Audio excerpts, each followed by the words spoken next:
Eu sou um cirurgião e dou aulas há algum tempo. E por 13 anos vivi em companhia de cadáveres e durante a minha carreira estudei anatomia a fundo. Posso, portanto, escrever sem presunção a respeito de morte como aquela.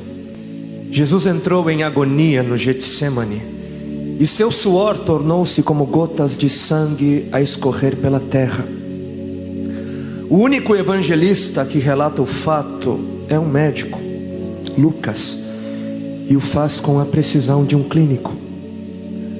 O suar sangue ou hematidrose é um fenômeno raríssimo. É produzido em condições excepcionais.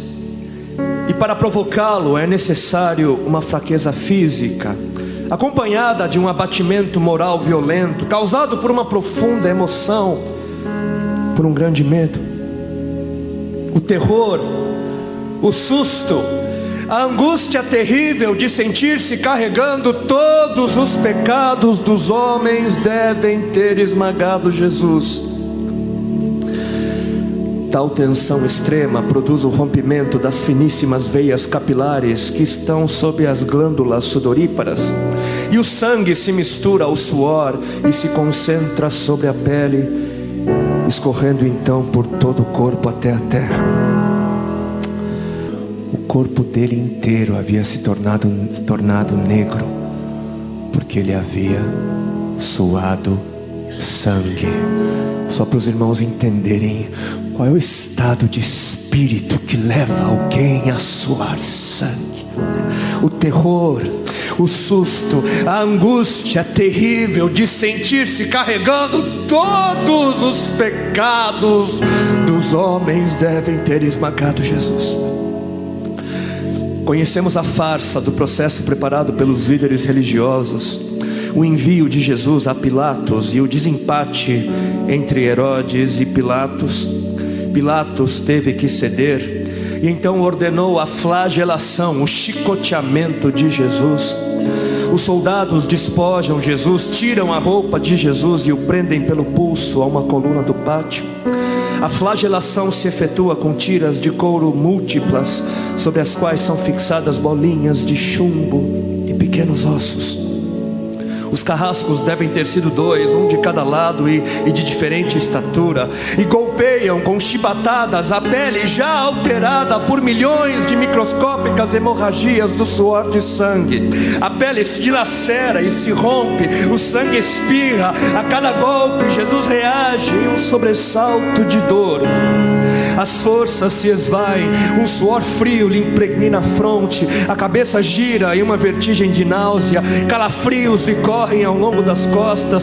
Se não estivesse preso no alto pelos pulsos, cairia em uma poça de sangue. Depois o escárnio da coroação, com longos espinhos mais duros que os de acácia. Os algozes entrelaçam uma espécie de capacete e o aplicam sobre a cabeça de Jesus. Os espinhos penetram no couro cabeludo, fazendo-o sangrar, e os cirurgiões sabem o quanto sangra o couro cabeludo. Pilatos, depois de ter mostrado aquele homem dilacerado à multidão feroz, o entrega para ser crucificado. Colocam sobre os ombros de Jesus o grande braço horizontal da cruz, que pesa uns 50 quilos. A estaca vertical já está plantada sobre o Calvário. Jesus caminha com os pés descalços pelas ruas de terreno irregular, cheia de pedregulhos. Os soldados o puxam com as cordas. O percurso é de cerca de 600 metros. Jesus, fatigado, arrasta um pé após o outro. Frequentemente cai sobre os joelhos e os seus ombros estão cobertos de chagas, de ferimentos. Quando ele cai por terra, a viga lhe escapa, escorrega e lhe esfola o dorso. Sobre o Calvário tem início a crucificação. Os carrascos despojam o condenado, tiram a roupa do condenado, mas a sua túnica está colada nas chagas, nos ferimentos, e tirá-la produz dor atroz.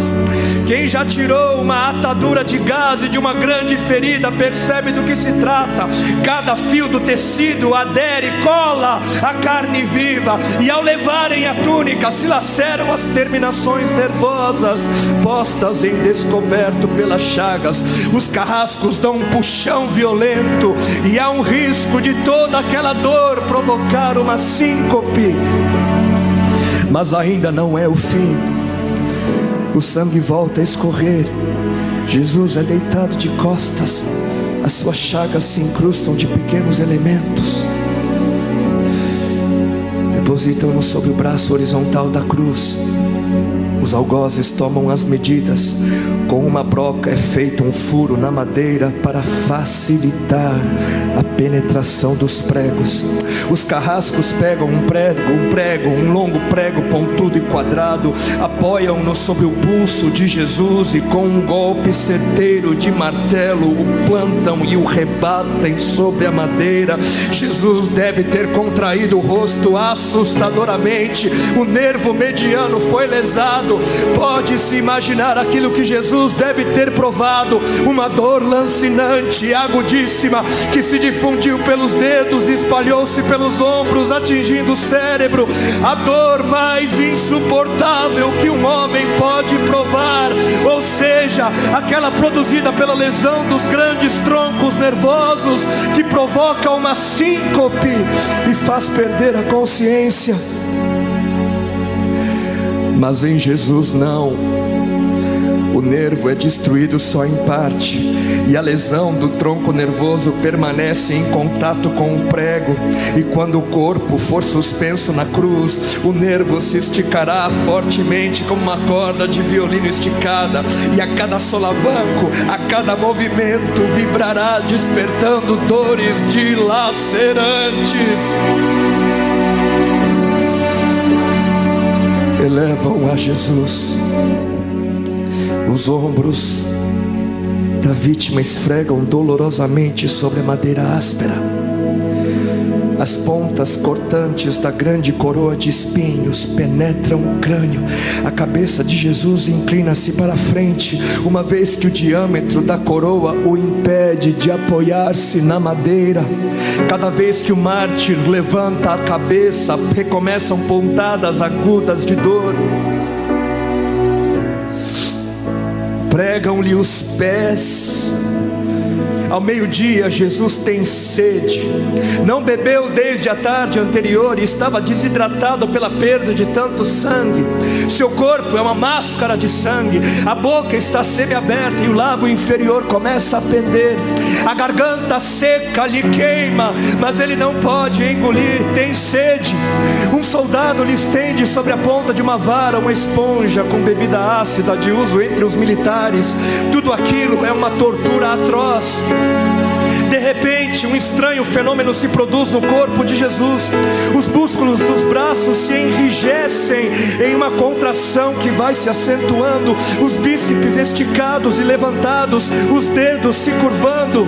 É como acontece a alguém ferido de tétano, a isto que os médicos chamam de tetania. Quando os sintomas se generalizam, os músculos do abdômen se enrijecem em ondas imóveis. Em seguida, os músculos entre as costelas, depois os do pescoço e finalmente os músculos respiratórios se enrijecem. A respiração se faz pouco a pouco mais curta. O ar entra, mas não consegue mais sair. Jesus respira com o ápice dos pulmões. Tem sede de ar como um asmático em plena crise. Seu rosto pálido pouco a pouco se torna vermelho, depois se transforma num violeta purpúreo. Jesus é envolvido pela asfixia. Seus pulmões cheios de ar não podem mais esvaziar-se. A fronte está impregnada de suor, os olhos saem fora de órbita. Mas de repente algo acontece. De repente algo acontece. Lentamente, com um esforço sobre-humano, Jesus toma um ponto de apoio sobre o prego dos pés. Ele esforça-se a pequenos golpes, se eleva, aliviando a tração dos braços. Os músculos do tórax se distendem, a respiração torna-se mais ampla e profunda, os pulmões se esvaziam e o rosto recupera a palidez inicial. Mas por quê? Por que este esforço? Por quê? Porque Jesus quer bradar: Pai, perdoa-lhes porque não sabem o que fazem. E logo em seguida o corpo de Jesus começa a afrouxar-se de novo e a asfixia recomeça. Foram transmitidas 7 frases pronunciadas por ele na cruz, e cada vez que quer falar ele deverá elevar-se, tendo como apoio o prego dos pés. Inimaginável! Atraídas pelo sangue que ainda escorre e pelo coagulado, enxames de moscas unem ao redor do seu corpo, mas ele não pode enxotá-las. Pouco depois o céu escurece, o sol se esconde, de repente a temperatura diminui. Logo serão 3 da tarde, e depois de uma tortura que dura horas e horas, todas as suas dores, toda a sua sede, todas as cãibras, toda a asfixia, todo o latejar dos nervos medianos lhe arrancam um lamento: Deus meu, por que me desamparaste?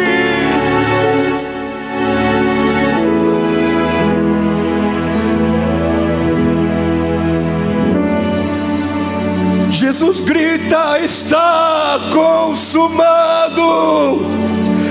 E em seguida, num grande brado, diz: Pai, nas tuas mãos entrego meu espírito.